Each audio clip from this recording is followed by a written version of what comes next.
Guarantee दिए थे लोगों को कि 5 गारंटी में एक गारंटी है कि 10 केजी चावल मुफ्त में लोगों को देने का। मगर मोदी जी ने, जो बीजेपी का सत्ता है, उन्होंने कहते हैं कि चावल हम नहीं देंगे।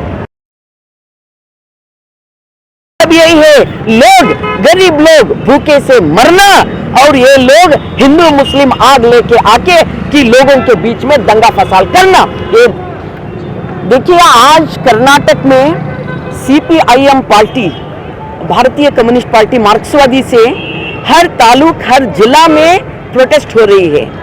प्रोटेस्ट इसलिए हो रही है कि हमारे देश को एक प्रधानमंत्री जी है और फेडरल सिस्टम में एक हमारे सेंट्रल गवर्नमेंट है कि सेंट्रल गवर्नमेंट ने कर्नाटक को चावल देने को इनकार किया है।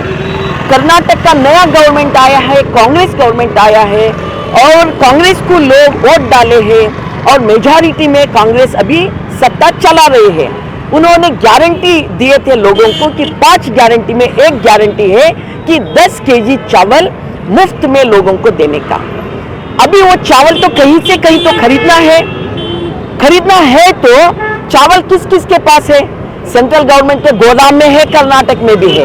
कर्नाटक में जितना है वो 10 नहीं होता, बहुत कम पड़ता है। और कर्नाटक की सरकार सेंट्रल गवर्नमेंट को कहा हम खरीदते हैं पैसा देकर, चावल हमें देना।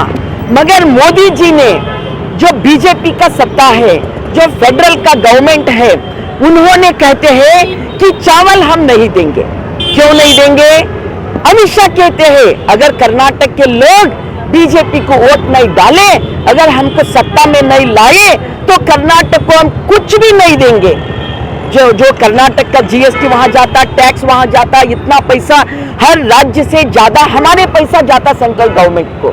मगर अमित शाह ने धमकी देते हैं, गुंडागिरी टोन से कहता है कि कर्नाटक में अगर हमारे सत्ता, मतलब बीजेपी का सत्ता नहीं आता, उनको लोग वोट नहीं डालते तो लोगों को सबक सिखाते हैं। वो क्या कहा है अमित शाह ने कि लोगों को हम कोई भी फैसिलिटी है कि वो हम नहीं देते। और दूसरा बात कहा है कर्नाटक के लोग, हम याद रखते हैं कि उन्होंने कहा है अमित शाह जी, अगर वोट नहीं मिला बीजेपी को हम दंगा फसाद करेंगे, कि पूरा कर्नाटक में कि हम आग लगाते हैं।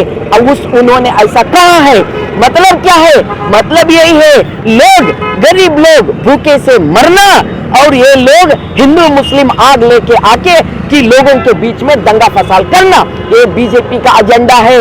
हम कहते हैं बीजेपी और आरएसएस, बीजेपी आरएसएस का एक पॉलिटिकल विंग है। बीजेपी कभी पॉलिटिकल पार्टी नहीं है। नंगा हो गए दुनिया के सामने आप तो विश्व गुरु नहीं है मोदी जी, आप तो हिटलर साबित हो गया। आपने कहा हम चावल नहीं देते। क्यों नहीं देते?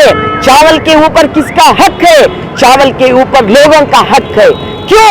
चावल नहीं उगाते हैं मोदी जी, चावल नहीं उगाते हैं बीजेपी।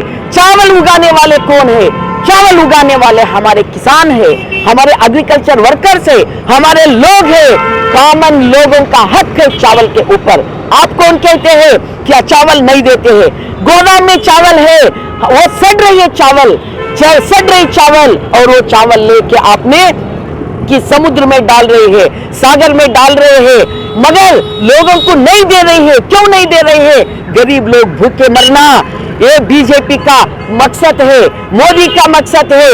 लोग भूखे मरना और बचे सो लोग हिंदू मुस्लिम झगड़ना और उसके बीच में उस आग के ऊपर इनका रोटी सेकना, इनका ये क्या है उद्देश्य है। इसीलिए सीपीआईएम पार्टी, हम कहते हैं गोदाम में बहुत चावल है, हमारे किसान लोग उगाए हैं, उसके ऊपर हमारा हक है और हम चावल लेके रहते हैं।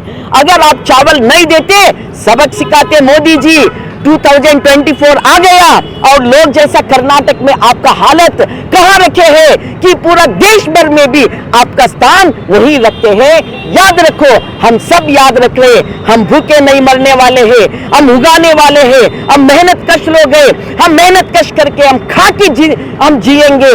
मगर हम जिंदा रहते हैं ना, आप लोगों को कहां बेचना है हम वहां बेचते, सत्ता के नीचे हम उतारते हैं। याद रखो मोदी जी, ये कहने के लिए आज पूरा कर्नाटक में सीपीआईएम पार्टी कि हमने स्ट्राइक कर रहे हैं और मोदी और एक डिसीजन लिया है कि चावल से एथेनॉल करने के लिए चावल इस्तेमाल कर रहे हैं। लोगों का भूख ज्यादा है, इंपॉर्टेंट है, क्या एथेनॉल तैयार करना है?